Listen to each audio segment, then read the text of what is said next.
Every year, thousands of Americans descend on a small Pennsylvania town to ask a furry mammal a serious question: how early the spring will arrive this year. If you're not American, you may think this is either cute but meaningless or downright moronic. How the hell would a groundhog, an otherwise dumb animal named Phil, be able to predict the weather a few months in advance, something even the most experienced weathermen often fail to do? Well, there's only one way to find out if this Yankee tradition, dating back to 19th century, is bullshit, or there is something to it: to run a proper scientific test. That's exactly what I will do in this episode. Spoiler alert, I will not adopt a groundhog and submit him to lab experiments. Instead, I will collect all of Phil's predictions, as far as they go back in history, compare them to what actually happened with the weather, and reach the final judgment. Does the groundhog really know something we don't, or this is just a load of crap? This is Think Why. I'm your professor of critical thinking. I teach people how to recognize lies,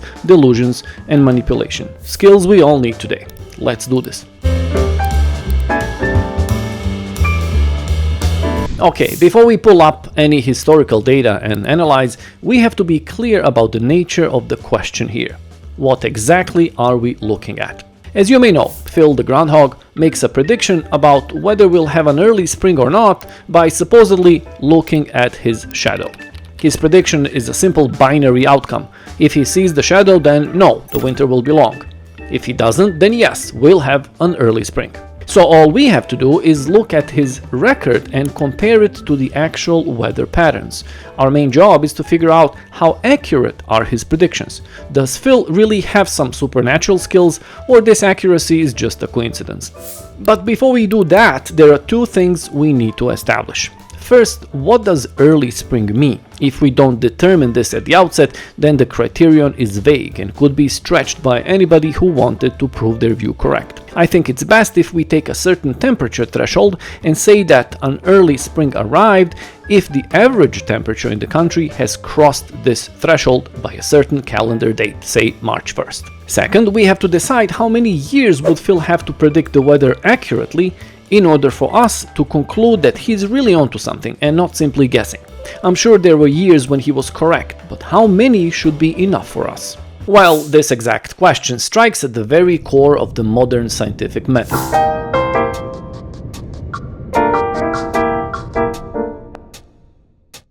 Unlike math or logic, science is dependent on techniques that help us distinguish between pure randomness and some kind of underlying order in the nature of things. Nothing is perfectly certain in life, apart from death and taxes, but there are always patterns that make up the fabric of reality, and science is after those patterns. The most popular method for answering this kind of question in science comes from statistics, and it's called hypothesis testing. Hypothesis what? This gnarly name hides a simple technique.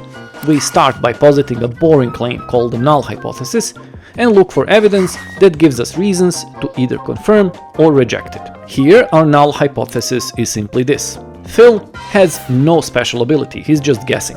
It's an assumption that nothing supernatural is happening. Then we ask a simple question: if Phil was just guessing, how often is his guess actually accurate? This exact method was famously used almost 100 years ago when a woman from England named Muriel Bristol claimed to have the ability to taste whether milk or tea was first poured in the cup.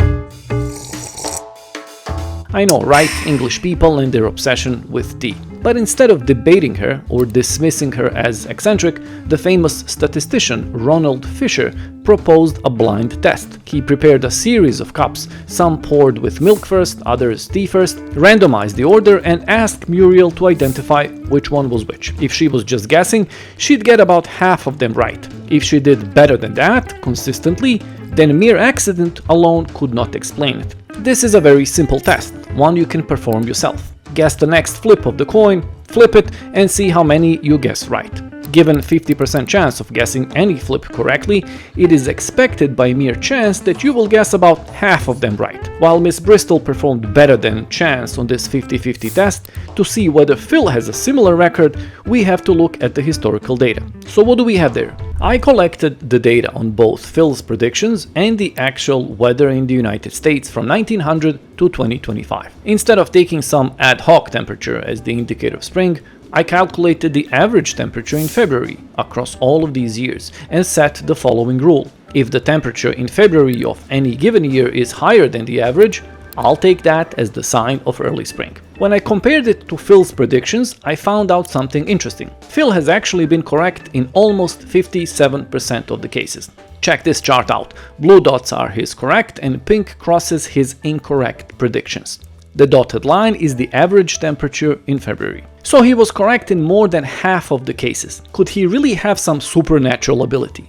Well, not exactly. Had his accuracy been 80% or more, then we'd have good reasons to conclude so. But 57% is still too close to 50%, and it's still possible that he was merely lucky. If you flip a coin 100 times and guess the result, having a 57% accuracy would not be terribly surprising. Random processes such as these fluctuate. The results are almost never perfectly balanced. So the crucial question here is not, is it more than 50%, but is it so much more than 50% so that mere chance is no longer a plausible explanation? Unfortunately for Phil and his supporters, it is not.